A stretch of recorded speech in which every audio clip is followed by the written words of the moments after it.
आपके अपने YouTube channel खबर समाचार में आपका स्वागत है। सामाजिक न्याय एवं अधिकारिता मंत्री मास्टर भंवरलाल मेघवाल ने गुड़गांव के मेदांता हॉस्पिटल से नगर परिषद क्षेत्र में 13 करोड़ रुपए के विकास कार्यों का लोकार्पण एवं शिलान्यास किया। उनके प्रतिनिधि के रूप में उनकी पुत्री पूर्व जिला प्रमुख डॉक्टर बनारसी मेघवाल ने मंत्री मेघवाल के स्वास्थ्य के बारे में विस्तृत जानकारी देते हुए संकट की इस घड़ी में विपक्ष द्वारा की जा रही राजनीति को कभी नहीं भूलने की बात कही। अपने संबोधन में पूर्व जिला प्रमुख ने विपक्ष द्वारा गत दिवस उठाए गए सवालों का जवाब देते हुए भावुक हो गई। डॉक्टर बनारसी मेघवाल ने कहा कि नगर परिषद के नए भवन का उनके पिता का सपना आज साकार हो गया है। मंत्री मेघवाल के स्वास्थ्य को लेकर सुजानगढ़ शहर एवं देहात की जनता द्वारा किए गए धार्मिक कार्यों एवं अनुष्ठानों के प्रति आभार व्यक्त करते हुए डॉक्टर बनारसी मेघवाल ने कहा कि इस कार्यकाल में कांग्रेस ने विकास के नए आयाम स्थापित किए हैं। कार्यक्रम में मनोनीत शहर सदस्य प्रदीप तोदी, रामनारायण प्रजापत, मोहम्मद इद्रिस गौरी, बहराराम बावरी, सुमन बिजारनिया का भी स्वागत किया गया। कार्यक्रम को सभापति सिकंदर अली खिलजी, उपसभापति बाबूलाल कुलदीप, आयुक्त बसंत कुमार सैनी, कांग्रेस जिला अध्यक्ष भंवरलाल पुजारी, ब्लॉक अध्यक्ष सविता राठी ने भी संबोधित किया, जबकि संचालन पार्षद अमित मारोठिया ने किया। नगर परिषद के नवनिर्मित भवन के साथ ही अंबेडकर भवन, राजकीय बगड़ी अस्पताल में सुलभ शौचालय, नया बास स्टेडियम पार्क, गौरव पथ सहित 13 करोड़ के विकास कार्यों का शुभारंभ व शिलान्यास किया गया। इस अवसर पर कांग्रेस नेता राधेश्याम अग्रवाल, शहर कांग्रेस अध्यक्ष रामोतार मंगलहारा, पंचायत समिति प्रधान गणेश ढाका, उप प्रधान दीवान सिंह भानीसरिया, देहात अध्यक्ष विद्याधर बेनीवाल, ओबीसी प्रकोष्ठ अध्यक्ष बजरंग सेन, लोड सरपंच कन्हैया लाल शर्मा, धर्मेंद्र कीलका, कल्याण सरपंच विकास सारण, मुनीराम सारण कातर, पार्षद उषा बगड़ा, पार्षद मधु बागरेचा, पार्षद इकबाल खान, पार्षद प्रतिनिधि मोहम्मद शफी, पार्षद हितेश जाखड़ सहित अनेक पार्षदगण, सरपंचगण और जनप्रतिनिधि सहित नगरवासी उपस्थित थे। ताज़ा तरीन समाचारों से रूबरू होने के लिए आप देखते रहिए आपका अपना पसंदीदा YouTube चैनल खबर समाचार।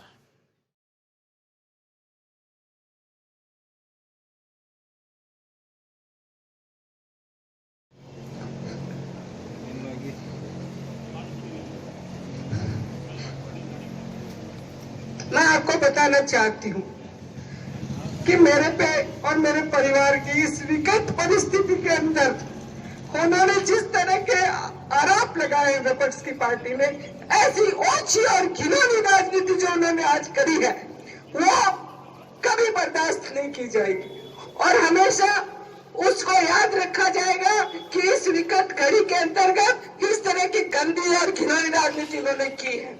आज आपने देखा है इतने सारे विकास कार्य जो पूर्ण हो गए हैं, उन विकास कार्यों का उद्घाटन और शिलान्यास का कार्यक्रम रखा गया है। जो अधूरे काम है उनका नहीं किया गया है और ये राजनीति हमारी कतई नहीं है, हमारी पार्टी की कतई नहीं रही है, लेकिन उन लोगों का काम रहा है। मैं आपको आगे बताऊंगी अभी कि कितने कितने उद्घाटन और शिलान्यास उन लोगों ने अधूरे करे, उद्घाटन करे अधूरे, लेकिन हमने कभी ऐसा काम नहीं किया, न हमारे पार्टी के लोगों ने ऐसा काम किया है। मैं ये बताना चाहती हूँ, दूसरा आरोप उन्होंने ऐसा लगाया कि वहाँ कोई सूत्र नहीं ले रहा है, कोई बुलेटिन जारी नहीं कर रहा है मंत्री जी के बारे में, स्वास्थ्य के बारे में। मैं आपको बताऊंगी कि समय समय पर जब भी कोई सुधार की बात आई है, मैंने उनका बुलेटिन जारी करा है, प्रेस में भी दिया है और मीडिया में भी दिया है, आपके इलेक्ट्रिक मीडिया के अंतर्गत आया है।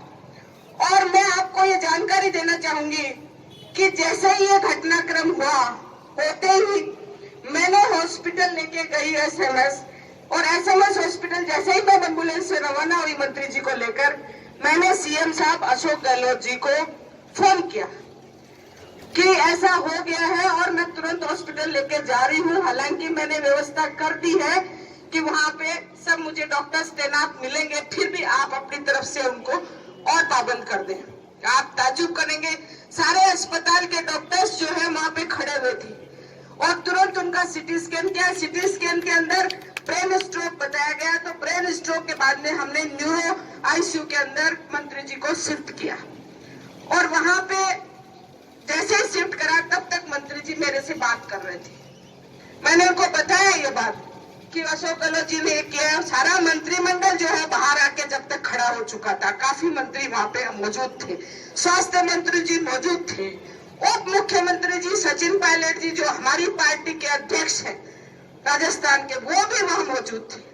उनकी आंखों में आंसू थे, वो भावुक हो चुके थे उस वक्त वो। और जब वो खड़े थे उनके सामने कार्डियक अरेस्ट भी आया था, एक बहुत क्रिटिकल समय मेरे सामने था, तो भी मैंने उनको ये कहा चिंता मत करो। डॉक्टर्स को भी मैंने ये बोला, मेरे साथ कार्डियोलॉजिस्ट आया था, वो घर से ही आया था, वो वहीं खड़ा था, कुदरती मेरे साथ में था, सीपीआर उस बेड पे था। अगर वो कार्डियक अरेस्ट यहाँ आ जाता, घर आ जाता, या वो जो सीटी स्कैन कर रहे थे उसके ऊपर आ जाता, तो आज हमारे हाथ कुछ नहीं था। लेकिन वो हम लकी थे कि वो जो अरेस्ट आया उस वक्त कार्डियोलॉजिस्ट भी था और उसका सारा अरेंजमेंट भी था। उन्होंने सीपीआर दिया, आधा मिनट के लिए मंत्री जी चले गए थे। आधा मिनट के बाद मैं वहां खड़ी थी, मैंने कहा कुछ नहीं होगा, आप सीपीआर तो तुरंत आएंगे। और सब मेरी तरफ देख रहे थे कि इसको शायद या तो पता नहीं है, या ये जानती नहीं है, या इसका दिमाग ऊचूक हो गया है। सब लोगों को टेंशन हो रही है, इसको कोई टेंशन नहीं है, कह रही अभी आ जाएंगे। ये सब थे वहां के डॉक्टर्स के। उन्होंने तुरंत सीपीआर दिया और मंत्री जी अपने वापस सर्वाइव करे। लेकिन वो जो सर्वाइव करे उस वक्त उनका 0 रेस्पिरेटरी रेट, 0 पे थे, क्योंकि कार्डियक अरेस्ट तुरंत आया हुआ था। एक मतलब इतना खतरा था। फिर हमने कहा कि अब उनका क्या करना है। फिर तय हुआ, डॉक्टर्स का एक टीम बनी, 8 डॉक्टर्स जिसमें न्यूरोलॉजी के थे, कार्डियोलॉजी के भी थे, और मेडिसिन के भी थे, एंडोक्राइनोलॉजिस्ट भी थे, और सब डॉक्टर्स ने 8 डॉक्टर्स का एक बोर्ड बनाया। उसके अलावा जो वहाँ का मेडिकल सुपरिटेंडेंट था वो भी साथ में था। उसके अलावा वहाँ के प्रिंसिपल मेडिकल कॉलेज के और वाइस प्रिंसिपल वो भी थे। 11 डॉक्टर मेरे साथ में थे। उन्होंने मीटिंग किया मेरे साथ, पूरा दिन 2-3 बार मीटिंग किया। मीटिंग करके उन्होंने कहा कि बहुत क्रिटिकल पोजीशन है, बहुत क्रिटिकल स्थिति है, इसके अंदर हम शिफ्ट नहीं कर सकते। उन्होंने हाथ ऊपर कर दिए, लेकिन मैंने हार नहीं मानी। मैंने कहा नहीं, यहाँ पटकने से तो अच्छा है कहीं मैं और फर्दर जगह में लेके जाऊं जहाँ पे इनका बेहतर इलाज हो सके और कुछ बचने का उम्मीद हो। जब तक उनको कोई उम्मीद नहीं थी कि बच सकते हैं, सिर्फ मैं एक ऐसा अकेली शख्स थी जिसको उम्मीद थी कि बच सकते हैं। फिर मैंने हमारे फैमिली डॉक्टर थे वीरेंद्र सिंह जी, उनको मैंने बुलवाया, जो पहले मेडिकल कॉलेज के सुपरिटेंडेंट रहे हुए थे, उनको मैंने बुलवाया।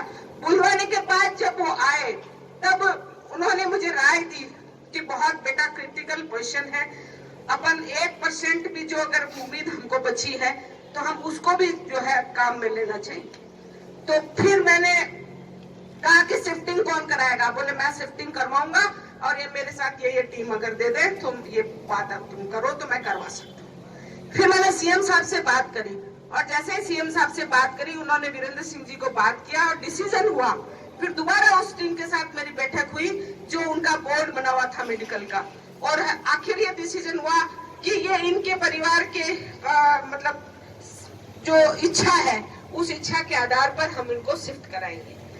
और मुझे नहीं पता इतना सहयोग मुख्यमंत्री जी ने करा। तुरंत उन्होंने एयर एम्बुलेंस की व्यवस्था करी, तुरंत डॉक्टर त्रिहान से बात करी जो मैदानता का मालिक है, और फिर मेरे पे जो आरोप लगाते हैं हमारी पार्टी पे, हमारे नेताओं पे कि ये इन्होंने कुछ नहीं किया। अरे इन्होंने इतना मेरे साथ किया। फिर ग्रीन कॉरिडोर बनाकर एयर एम्बुलेंस से लिफ्टिंग कराया। ये सारा काम हमारे मुख्यमंत्री जी ने किया और डे टू डे हमारे नेताओं ने, और वो जो बोर्ड बना है वो सारा बोर्ड हमारे वेदांता के हॉस्पिटल के संपर्क में है, सारे डॉक्टर्स के संपर्क में है। मुख्यमंत्री जी त्रिहान से रोज रिपोर्टिंग लेते हैं, रोज मेरे से बात करते हैं, उप मुख्यमंत्री जी मेरे से रोज बात करते हैं, उनका स्टाफ सबका जो है वो भी 2-3 बार सब पूछते रहते हैं। और हमारे पार्टी के अध्यक्ष आदरणीय श्रीमती सोनिया गांधी जी ने भी उनके स्वास्थ्य की जानकारी मेरे से ली है।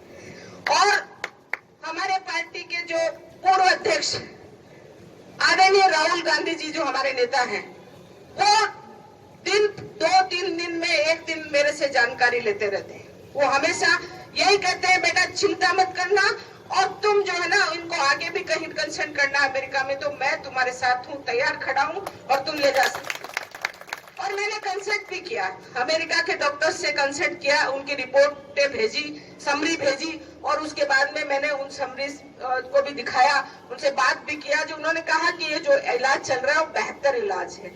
इसलिए मैं संतुष्ट हूँ इलाज से, और आप सब लोगों की दुआएं रही है, आप सब लोगों का प्यार और आशीर्वाद मंत्री जी के ऊपर रहा है, हमारे परिवार पे रहा है, और जिस तरह से आपने दुआएं और प्रार्थनाएं करी है मंत्री जी के लिए, मैं कहती हूँ डॉक्टर आश्चर्यचकित हो गए कि इतनी क्या दुआएं प्रार्थनाएं हम लोगों ने करी है कि इनका बिल्कुल हाइपोक्सिया हो गया था पूरे ब्रेन में, और आज बिल्कुल भी नहीं है, 1% थोड़ा ऊपर बचा हुआ है, तो ब्रेन बिल्कुल क्लियर है, एकदम सही हो गया है। वो पूरा हाइपोक्सिया था, ऑक्सीजन कहीं पे भी सप्लाई नहीं हुआ था, कार्डियक अरेस्ट से जो है उनका ब्रेन बिल्कुल ऐसे हो गया था, लेकिन आज जो है उनका अच्छा है। उस समय जो 0 रेस्पिरेटरी रेट पे जो मैं लेके गई थी, आज उनका 300 रेस्पिरेटरी रेट है। और जो वेंटिलेटर का सपोर्ट था, वो सारा सपोर्ट 20 दिन पहले ही वेंटिलेटर नहीं है, उनके हट गया है। कभी कभी ऑक्सीजन और बाईपेप का सपोर्ट उनको रात के समय देते हैं, जो अभी जारी है। और आज की स्थिति ये है कि मंत्री जी के चारों हाथ पैर आराम से काम करते हैं, और मूवमेंट को खुद कर लेते हैं, गर्दन का मूवमेंट इधर उधर खुद कर लेते हैं, आंखें खुली करके अपना ब्लिंक करते हैं, पुतलियां हिलाते हैं, हामी भी भरते हैं। कोई चीज को हम बोलते हैं कि जीभ निकालो तो जीभ बाहर भी निकाल देते हैं, आंखें खोलो तो भी खोलते हैं, बंद करो तो बंद करते हैं, इशारे पे वो थोड़ा कमांड उनको मिलता है तो करते हैं।